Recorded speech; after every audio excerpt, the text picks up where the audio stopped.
গত কিছুদিন যাবত আমরা একের পর এক ভিডিও দিয়ে যাচ্ছিলাম যেখানে হচ্ছে আমরা আমাদের নতুন ফার্ম নিয়ে কাজ করছি। কিন্তু আমরা ফার্মের কাজ করতেছি ওইখানে আমাদের অনেক বেশি থাকা হবে, এই জন্য আমরা ভাবলাম যে ফার্মের জন্য একটা মাচাঙ্গো বানানো উচিত। যেহেতু নতুন করে ওই ফার্মটা আমরা শুরু করতে যাচ্ছি ওইখানে অনেক বেশি সময় দিতে হবে আমাদের, এই জন্য অবশ্যই আমাদের ওইখানে কিছু একটা বানাতে হবে যেখানে আমরা বসে রেস্ট করতে পারবো আমাদের কাজ শেষ করে। এই ভিডিওটা হচ্ছে আমাদের টোটাল ভিডিওটা যখন আমরা হচ্ছে আমাদের বাগানগুলারে পরিষ্কার করি, মাচাংটা রেডি করি ও আমাদের পুকুরটা তৈরি করি। আমরা যেদিন আমাদের মাচাঙের কাজ করি বলতে পারেন মোটামুটি সবাই ছিল এখানে, মোটামুটি সবাই আমরা মাচাঙের কাজ করতেছিলাম, কিছু মাচাঙের কাজ করতেছিল, কিছু পুকুরের কাজ করতেছিল। এর মধ্যে হঠাৎ করে দেখলাম যে আমাদের যে পিঙ্ক পেয়ারা গাছটা আছে ওইখানে 2-3টা পেয়ারা পেকে আছে। তো দেখার সাথে সাথেই হচ্ছে অপূর্ব কোথা থেকে যেন একটা লাঠি নিয়ে আসলো এই পেয়ারাগুলা পাড়ার জন্য। যেহেতু আমরা সকাল থেকে কাজ করতেছিলাম মোটামুটি আমরা সবাই একটু ক্ষুধার্ত ছিলাম বলতে পারেন। গাছ ভর্তি পেয়ারা, তবে পাকা দুইটাই, এখন এই 2টা পেয়ারাই খেতে হবে আমাদের সবাইকে। যেহেতু আপনারা জানেন আমাদের বন্ডিংটা সম্পর্কে, আমরা 2টা পেয়ারা সবাই মিলে খাইছি ও আমরা খুব বেশি আনন্দিত এই পেয়ারাগুলা খেতে পেরে। যদিও আমি ওই ফুটেজটা আপনাদের দিতে পারলাম না, কারণ হচ্ছে পেয়ারাটা খাওয়ার সময় অনেক ফাইজলামি করছি আমরা, এই ফুটেজগুলো আমরা নিতে পারি নাই তখন। যাই হোক, সবাই একের পর এক পর্যায়ক্রমে কাজ করছে আমাদের মাচাটা বানানোর জন্য। আর অন্যদিকে হচ্ছে আমার আরো কিছু ফ্রেন্ডরা হচ্ছে কাজ করতেছিল পুকুর পরিষ্কার করার জন্য। আমাদের পুকুরের মধ্যে আপনারা দেখেছেন যে একটা বড় বেতের ঝাড় আছে যেটা হচ্ছে পড়ে আছিল। তো ওই বেতের ঝাড়টা আমরা পরিষ্কার করতেছিলাম, কারণ এই বেতের ঝাড়টা আমাদের খুব বেশি প্রবলেম করে যখন আমরা মাছগুলা ধরতে যাই। এর আগে আমরা যতবারই জাল দিয়ে আমাদের পুকুরে মাছ ধরার চেষ্টা করছি ততবারই দেখা গেছে যে আমরা সবচাইতে বড় একটা প্রবলেম ফেস করছি, সেটা হচ্ছে আমাদের জালগুলা ছিঁড়ে যেত যখনই হচ্ছে আমরা এই বেতের ঝাড় দিয়ে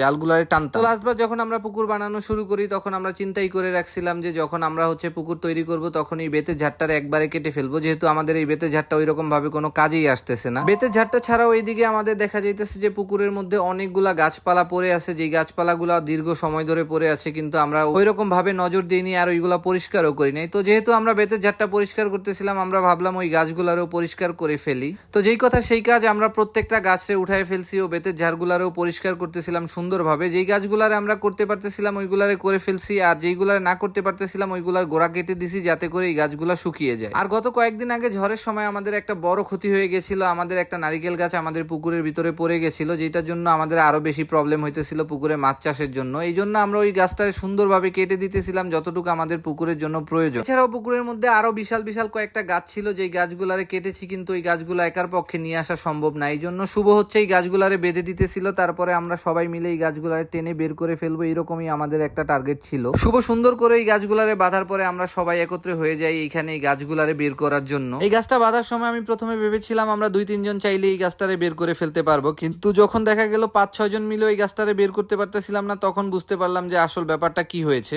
একটু আগে আমি যেই বেতের ঝাড়ের কথা বলছিলাম, এই বেতের ঝাড় হচ্ছে এই গাছটারে টোটাল গ্র্যাব করে ফেলছিল। এই জন্য দেখা যাইতেছিল এই গাছটারে আমরা যখনই টানতেছিলাম ওই বেতের সাথে এটা আষ্টে পিষ্টে আটকে ছিল, এই জন্য আমরা 4-5 জন মিলেও এটারে বের করতে পারতেছিলাম না। তবে ফাইনালি চেষ্টার পরে আমরা এটারে বের করতে পারছি, কারণ হচ্ছে 10-এর লাঠি 1-এর বোঝা। 10 জন মিলে কাজ করলে কোনো কাজেই পরাজিত হতে হয় না। সবাই মিলে চেষ্টা করছি, আলহামদুলিল্লাহ আমরা পেরেছি এই গাছটারে বের করতে। সারাদিনের অক্লান্ত পরিশ্রমের পরে যখন আমরা আমাদের ফার্মের দিকে তাকাইলাম তখন সত্যি আমাদের মনটা ভরে গেল, কারণ হচ্ছে আমরা ফার্মের ভিতরে এমন কিছু ব্যাপার করে ফেলছি যেই ব্যাপারগুলারে আপনারা এই ভিডিওতে দেখতে পাবেন না, নেক্সট একটা ভিডিওতে ইনশাআল্লাহ অবশ্যই দেখতে পাবেন। তো আজকের ভিডিওটা এই পর্যন্তই, আশা করি ভিডিওটা আপনাদের ভালো লাগছে। যদি ভালো লাগে অবশ্যই আমাদের পেজটা ফলো দিয়ে আমাদের পাশে থাকবেন। আল্লাহ হাফেজ।